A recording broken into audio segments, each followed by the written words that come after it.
The deep डाईव्हमध्ये आपलं स्वागत आहे. आज आपण एका अशा पुस्तकाबद्दल बोलणार आहोत जे वाचताना असं वाटतं की आपण 20व्या शतकात नाही तर एका पूर्णपणे वेगळ्याच जगात पोचलो आहोत. आपल्याकडे व्यंकटेश माडगूळकर यांच्या बनगरवाडी या कादंबरीतील काही निवडक अंश आहेत. हो. ही गोष्ट आहे एका तरुण शिक्षकाची. तो शहरातून एका दुर्गम अशा धनगर वस्तीत शिकवायला जातो. पण आजच्या आपल्या चर्चेचा उद्देश फक्त कथेचा आढावा घेणं नाहीये. नाही, अजिबात नाही. तर त्या माळावरच्या जगाच्या आत शिरून तिथलं जगणं समजून घेण्याचा हा एक प्रयत्न आहे. तिथली माणसं, त्यांचे नियम आणि तो त्यांचा विलक्षण संघर्ष. चला या वाटेवरचा पहिला टप्पा पाहूया. आणि ही वाटचाल खूप महत्वाची आहे, कारण बनगरवाडी हे फक्त एका गावाचं नाव नाहीये, तर ती एक मानसिकता आहे. बरोबर. एक अशी जीवनशैली जी निसर्गाच्या लहरींवर आणि माणसांच्या परस्पर संबंधांवर चालते. आज आपण हे पाहूया की बाहेरून आलेला, म्हणजे पुस्तकी ज्ञान घेऊन आलेला मास्टर या जिवंत रांगड्या जगाकडून काय शिकतो आणि कसा बदलतो. सुरुवातच इतकी काय म्हणू नाट्यमय आहे. मास्तर बनगरवाडीकडे रात्रीच्या वेळी निघालाय, तोही एकटा. हां. आजूबाजूला किर्र अंधार, रातकिड्यांचा आवाज आणि फक्त स्वतःच्या पावलांची चाहूल. लेखकाने जे वर्णन केले ना, ते वाचताना आपल्या मनात एक प्रकारची धाकधूक निर्माण होतेच. हे केवळ एका प्रवासाचं वर्णन आहे की त्या अज्ञात जगात प्रवेश करण्यापूर्वीची एक मानसिक तयारी आहे? मला वाटतं दोन्ही आहे. आणि इथे माडगूळकरांची भाषाशैली खूप महत्वाची ठरते. हो. ते शहरातली सुशिक्षित भाषा नाही वापरत, तर त्या माळावरच्या अनुभवांचे शब्द वापरतात. चांदण्याचं तेज कमी झालं होतं, बाभळी तरवडाचा वास ओळखू येत होता. अगदी. हे केवळ तपशील नाहीत, यातून ते आपल्याला त्या वातावरणात अक्षरशः ओढून नेतात. हे निसर्गाचं वर्णन म्हणजे फक्त पार्श्वभूमी नाहीये, तर ते कथेतील एक जिवंत पात्र आहे. बरोबर.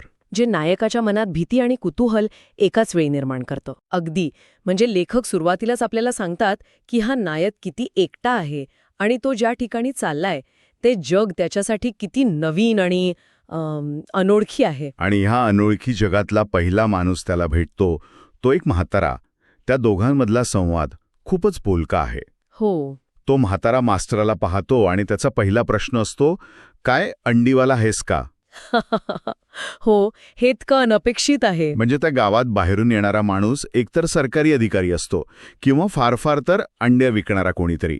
शिक्षक ही संकल्पनाच त्यांच्यासाठी नवीन आहे. बरोबर. या एका प्रश्नातून त्या गावाचं बाहेरच्या जगापासूनचं तुटलेपण स्पष्ट दिसतं. त्यांच्यासाठी गरजा खूप मूलभूत आहेत. खाणं पिणं, जगणं. शिक्षण ही त्यांच्यासाठी एक चैनीची गोष्ट आहे ज्याची त्यांना सवय नाही. जेव्हा नायक म्हणतो, नाही मी मास्तर आहे, तेव्हा त्या म्हाताऱ्याच्या चेहऱ्यावर जे प्रश्नचिन्ह उभं राहतं ना, त्यातच सगळं आलं. त्यातच बनगरवाडीच्या संघर्षाचं मूळ दडलेलं आहे. यानंतर तो म्हातारा मास्तराला चावडीवर कारभाऱ्याकडे घेऊन जातो. आणि कारभाऱ्याचं बोलणं तर आणखीनच थेट आणि व्यावहारिक. हो, अगदी. शाळा सुरू करण्याबद्दल तो उत्सुक आहे, पण त्याची अट किंवा अडचण फारच खरी आहे. तो म्हणतो 6 वर्षांपुढची मुलं शिरडामागं जातात. म्हणजे मुलं शाळेत आली नाहीत तर त्यांचं काम कोण करणार, आणि काम नाही केलं तर घरची चूल कशी पेटणार. इथेच दोन जगांमधला खरा संघर्ष सुरू होतो. हा संघर्ष चांगल्या वाईटाचा नाहीये, तर दोन भिन्न जीवनदृष्टींचा आहे. बरोबर. मास्तराच्या जगात शिक्षण हे प्रगतीचं साधन आहे, भविष्याची गुंतवणूक आहे. पण कारभाऱ्याच्या जगात आजचा दिवस महत्वाचा आहे. आजचं पोट भरणं महत्वाचं आहे. अगदी. आज शेळ्या मेंढ्या चरल्या नाही तर उद्या घरात खायला काय, हा खरा प्रश्न आहे. त्यामुळे तो जेव्हा म्हणतो की लिहायला वाचायला आलं तर फायदाच होईल, तेव्हा तो फायदा त्याला भविष्यात कधीतरी दिसणार आहे. पण मुलांनी शिरडांमागे जाणं हा लगेच दिसणारा रोजचा फायदा आहे. बरोबर. पण मग एक प्रश्न येतो की या व्यावहारिकतेमुळे त्यांचं नुकसानही होत नाही का? म्हणजे पिढ्यानपिढ्या त्याच गरिबीत आणि परिस्थितीत अडकून राहण्याचं हेच कारण असू शकतं की त्यांची ही व्यावहारिकताच त्यांचं सर्वात मोठं शहाणपण आहे?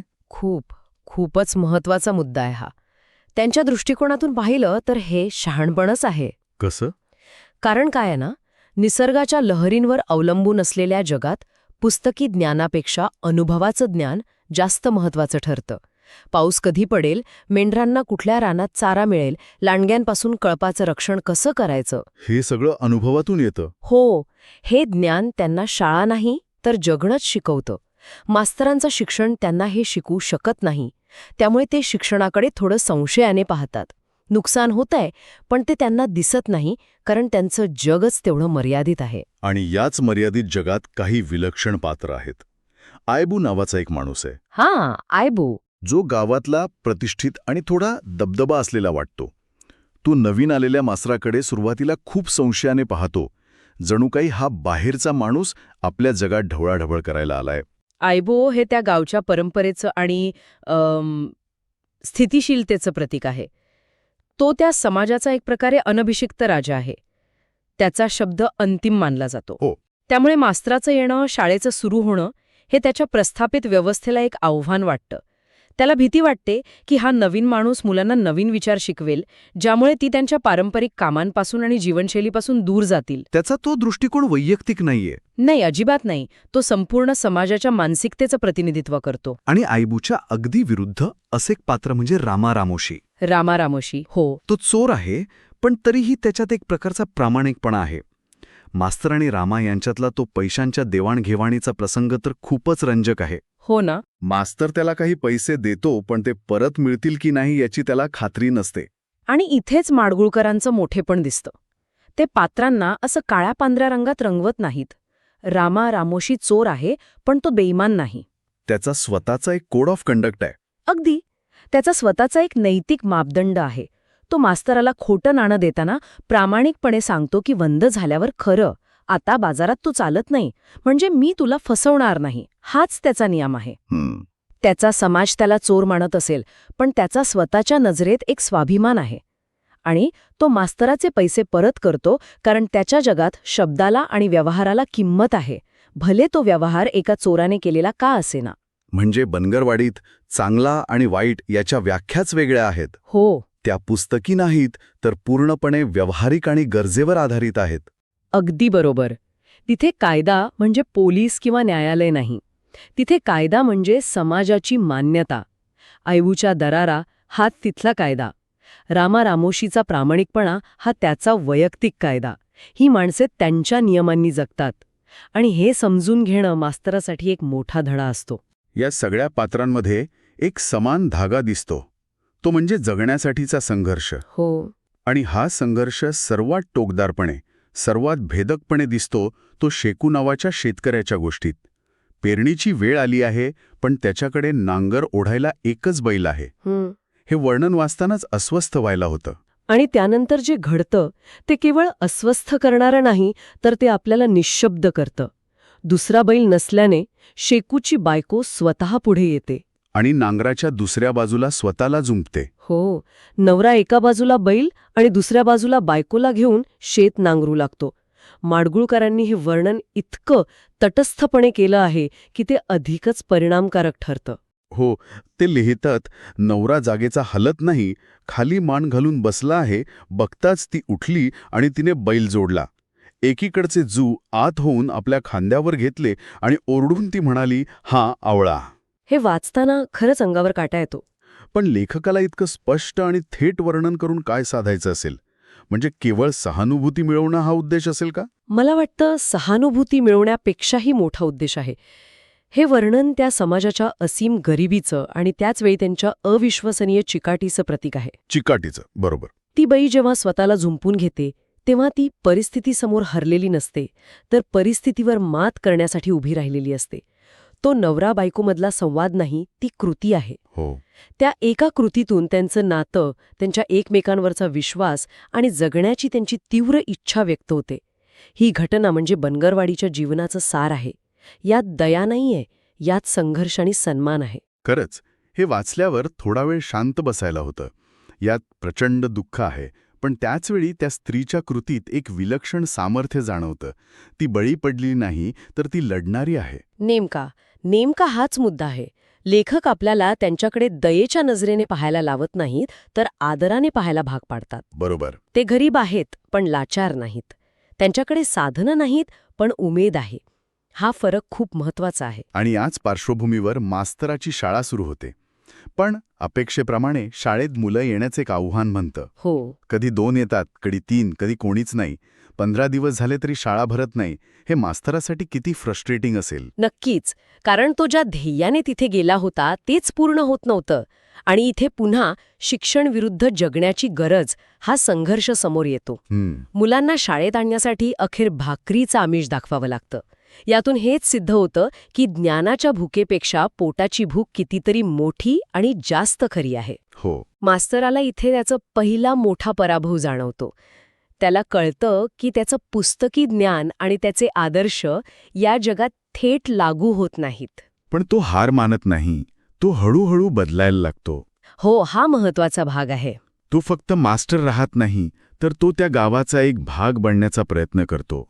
तो त्यांच्या चालीरीती, त्यांच्या सवयी, त्यांच्या समस्या समजून घेऊ लागतो. हाच त्याच्या प्रवासाचा सर्वात महत्वाचा टप्पा आहे.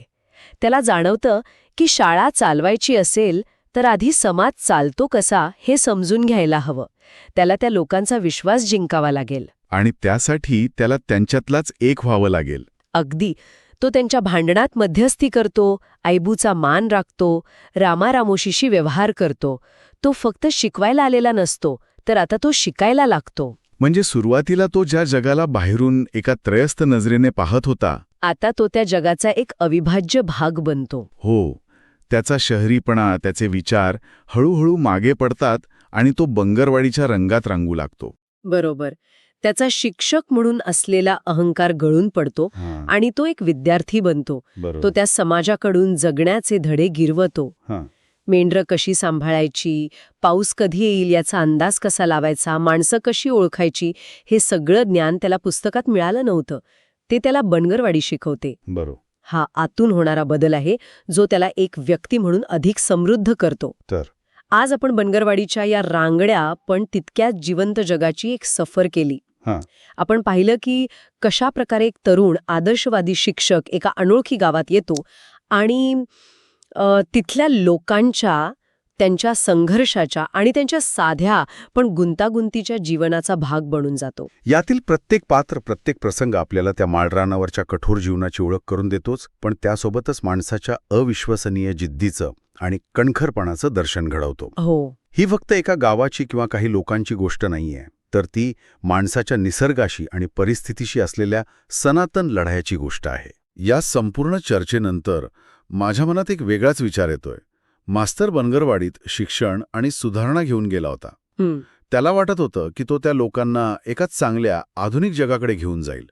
पण हे सगळं पाहिल्यावर प्रश्न पडतो की प्रगती किंवा सुधारणा म्हणजे नक्की काय? बरोबर. ज्या जगाचे स्वतःचे नियम आहेत, स्वतःची न्यायव्यवस्था आहे आणि जगण्याची एक पद्धत आहे, त्या जगाला बाहेरून आलेल्या माणसाने बदलण्याची खरंच गरज होती का? की मास्तराचा हस्तक्षेप त्या स्वावलंबी जगासाठी अनावश्यक होता?